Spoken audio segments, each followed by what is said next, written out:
ہمارے ایک دوست ہیں جرمنی میں, انہوں نے بتایا کہ میرا ارادہ تھا جرمنی میں شفٹ ہونے کا, کیونکہ پاکستان میں لوڈ شیڈنگ اور ایکچولی یہ جو ٹوپی ڈرامے کرتے ہیں نا, موبائل اسنیچنگ, بہت ہی غریب ملک ہے, اور یہ مولویوں کے اختلاف اور پھڈے. جرمنی میں جاؤ, ریسپیکٹ کتنی ہے, تھینک یو, ایسے بات کرتے ہیں لوگ. پولیس والا چالان بھی کاٹتا ہے, اتنی تمیز سے دل چاہتا ہے گرفتاری دے دو اس کو. حقیقت, کاغذات اتنی, ہمارے پولیس والا دے گا ٹھڈے مارے گا, کچھ بھی نہیں ہوگا, پھر بھی اٹھا کے جو ہے نا وہ بند کر دے گا بعض دفعہ, اور پیسے دینے پڑیں گے, رشوت دینی پڑے گی, سننی بھی پڑیں گی. ان کی پولیس ایک تو ہینڈسم اتنے ہوتے ہیں, کسی کے پیٹ نہیں نکلا ہوا ہے, ایسے خوبصورت پولیس والے, گورے چٹے. وہ ایک صاحب کہنے میرا تو دل چاہ رہا تھا اس کو میں گرفتاری دے دوں.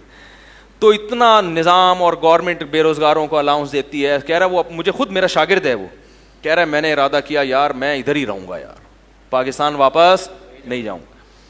کہہ رہا ہے پھر میں نے ایک بڑھیا کو دیکھا, ایک ڈال کو, گڑیا نہیں ہوتی, ہاں, ایک بچی کو لے کے واکر میں پارک میں گھوم رہی ہے. کہہ رہے میں نے یہ منظر دیکھا نہیں, بہت ہی کم, کہ کوئی بوڑھی عورت کسی بچے کے ساتھ دل بہلا رہی ہو. تو مجھے یہ بڑا اچھا لگا کہ چلو ان کی دادی کے پاس بھی ایک پوتا آیا جس سے یہ کیا کر رہی ہے, کھیل رہی ہے, دل بہلا رہی ہے, پارک میں لے کے اس کو گھوم رہی ہے, اس کو بھی محبت ملی. کہہ رہے میں نے کہا ایسا نظر آتا نہیں ہے, لیکن پہلی دفعہ دیکھا میں نے. تو میں جب قریب گیا تو پتا چلا وہ ربڑ کی گڑیا تھی, وہ اوریجنل. اس دیکھو نیچر تو نہیں چینج ہو سکتی نا, بڑھاپے میں پوتے نواسے گوروں کو بھی چاہیے, جیسے گوروں کو بھی گندم چاہیے نا, آلو کھاتے ہیں نا, چپس بنا کے کھا لیں. یہ تو نہیں ہے کہ چونکہ وہ بہت ترقی کر لی ہے تو اب وہ پلاسٹک کے برگر کھائیں گے. بھائی نیچر تھوڑی چینج ہوتی ہے. تو بوڑھے کو چاہیے اولاد چاہیے, تبھی تو قرآن نے کہا جعل لکم من ازواجکم بنین وحفظا, اللہ تمہیں بیویوں سے اولاد بھی دیتا ہے اور پھر ان سے پوتے اور نواسے بھی دیتا ہے.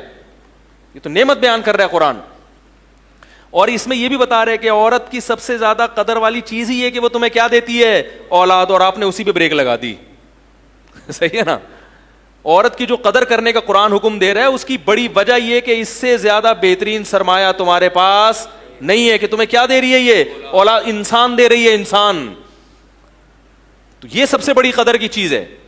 تو اب کیا ہے کہ وہ کہہ رہے کہ میں نے جب دیکھا وہ کس کو لے کے, پلاسٹک کی گڑیا, کہہ رہے میں نے کہا میں یہاں کبھی بھی فیملی کے ساتھ, کماؤ نکلو پتلی گلی سے. کہہ رہے بیچاری کو کوئی پوتا نواسا نہیں ہے, پلاسٹک کی گڑیا سے کیا کر رہی ہے.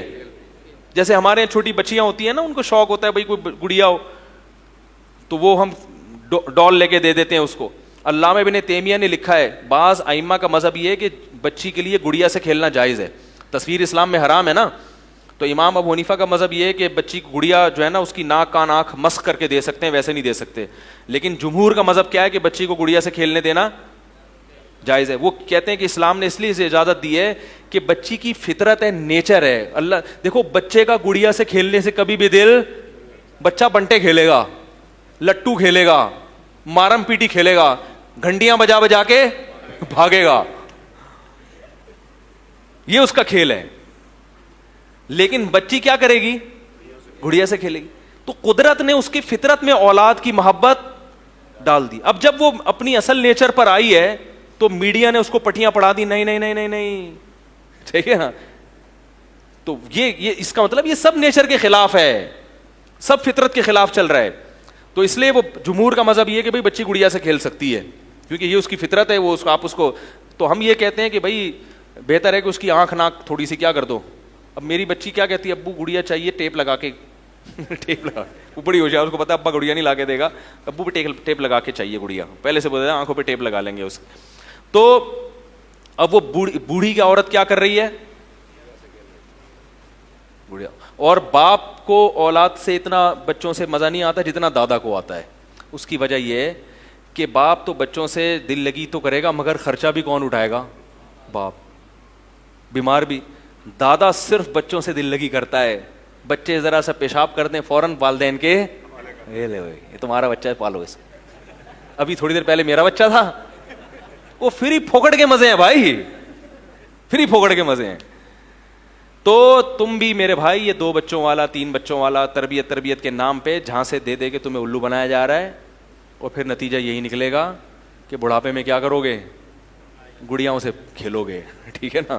یا بندہ کرائے پہ منگواؤ گے, یار میں بور ہو رہا ہوں, ذرا مجھے کوئی لطیفہ تو آگے سنا دے, ہوتا ہے گوروں میں, یورپ میں ایک آدمی آتا ہے باقاعدہ رینٹ پہ, پھر چونکہ وہ ایماندار ہیں انگریز, لہذا وہ رینٹ پہ 1 گھنٹہ جب آپ کو دل خوش کرے گا تو ایسے کرے گا جیسے واقعی آپ کا داماد ہے, ٹھیک ہے نا, یہ آپ کا واقعی اوریجنل بیٹا ہے. کیونکہ وہ لوگ اس میں ملیشیا میں تھا تو ہم نے ایک آدمی سے مساج کروایا, یہ اس لیے صرف مساج نہیں بول رہا, باقاعدہ آدمی کا لفظ, مساج کروایا تو ان کا ٹائم تھا 1 گھنٹہ, تو وہ 1 گھنٹہ مالش کرتے ہیں, بڑی خاندانی کو پروفیشنل لوگ ہیں. تو ایک مولوی صاحب تھے بینوری ٹاؤن کے میرے ساتھ, وہ ہم چلے گئے, وہ ایسی اس نے تمیز سے مالش کی ہے, بڑا ہی مزہ آیا, وہ بڑے دل لگی کے ساتھ, جیسے ہی سوئی 1 گھنٹہ پورا ایک دم چھوڑ دی اس نے. میں نے کہا ابھی تو ایسے کر رہا تھا جیسے ہمارا کوئی پوتا نواسا ہو یار. تو انہوں نے کہا یہ لوگ ٹائم کے پابند ہوتے ہیں, ایک ہیں ایماندار, آپ نے ان کو چونکہ پیسے دیے ہیں تو لہذا یہ اس میں ایسے ہی کریں گے, ذرا بھی سستی نہیں, جیسے ہمارے یہاں اگر ایڈوانس میں پیسے دے دو نا کسی کے تو بس پھر وہ گیا, پھر ہو گیا کام آپ کا, پھر ایسے کرے گا, میں نے آپ کے گھٹنا دبا دے گا تھوڑا سا یوں کر کے, پھر آگے تھوڑی دیر جائے گا, موبائل پہ باتیں کرے گا, تھوڑا سا سر میں کیا کرے گا, مالش کرے گا, پھر نکل لے گا, کیونکہ پیسے تو آپ کیا کر چکے ہو. تو اس میں 1.5 گھنٹہ کر دے گا وہ, لیکن کرے گا ایسے, اس نے 1 گھنٹہ مگر 1 سیکنڈ بھی اوپر. تو وہ ایسے ہی جو تنہائی دور کرنے کی جو وہ بنی, میں یہ مساج نہیں کرواتا, وہ بینوری ٹاؤن کے مولانا صاحب تھے, زبردستی مجھے لے گئے, مجھے یہ چیزیں پسند نہیں ہیں, تو وہ زبردستی انہوں نے لے گئے مجھے, لیکن میں ان کی ایمانداری بتا رہا ہوں آپ کو. ٹائم تو ایسے ہی ٹائم دیکھ کے آپ کو وہ خوش کریں گے, فرض کر لیں گے کہ یہ ہمارے کیا ہیں, $25 میں ہمارے یہ دادا ہیں, ٹھیک ہے, بالکل ایسے بات کرے گا. جیسے ہی ٹائم پورا ہوا وہ بھول جائے گا کہ آپ کون ہیں. تو اولاد ایسا, اولاد کو تو تھپڑ بھی مار سکتے, اس کو تھپڑ مارنے کی اجازت, وہ کوئی الٹا لطیفہ سنا دے تو یہ نہیں کہ تھپڑ مار دو. اولاد اگر کوئی الٹی سیدھی بات کرے 2 چماٹ لگا دو اس کو. کیا خیال ہے, مفتی صاحب سے ہی پوچھے گا نا کہ میرے ابا نے ظلم کیا, صاحب بولیں گے بھائی 2 چماٹ اور کھاؤ آپ ان سے, ٹھیک ہے نا, اور آپ تو ہم سے بھی چماٹ کھاؤ, پھر آپ شکایت کیوں کر رہے ہو اپنے باپ. تو وہ گھی کا ڈبہ سمجھ میں آ گیا, دمبے کے جو پیچھے اللہ نے گھی کا ڈبہ لگایا ہے وہ ڈاکٹروں سے پوچھ کے نہیں لگایا, ٹھیک ہے نا, لہٰذا اس کو کھانے کے لیے ڈاکٹروں سے مشورہ لینے کی ضرورت نہیں ہے. یہ بالکل انڈرسٹوڈ ہے, یہ قدرتی چیزیں ہیں, ان میں کسی ڈاکٹر کا مشورہ, ڈاکٹر اس کے خلاف بات کرے گا اس کو یا تو ملٹی نیشنل کمپنیوں سے, کیونکہ ایک عرب عالم نے بڑا اچھا مضمون لکھا ہے کہ جو چربی اللہ نے یہودیوں پر حرام کی تھی ان کے گناہوں کی وجہ سے, اس کا مطلب اس چربی میں اللہ نے کچھ رکھا ہے. وحرمنا علیہم شحومہما, اللہ کہتے ہیں اونٹ کی چربی ہم نے حرام کر دی تھی یہودیوں پر گناہوں کی وجہ سے, تو اگر وہ نقصان دہ ہوتی تو وہ تو ایک نعمت بن جاتی نا وہ. تو اس نے لکھا کہ کس طرح سے ہمیں ان چیزوں سے دور کر دیا ان کمپنیوں نے, اربوں کروڑوں روپے یہ لوگ کما رہے ہیں, اور جو چیز فری میں اللہ ہمیں دے رہا ہے اس کی ہمارے دل میں قدر نہیں ہے.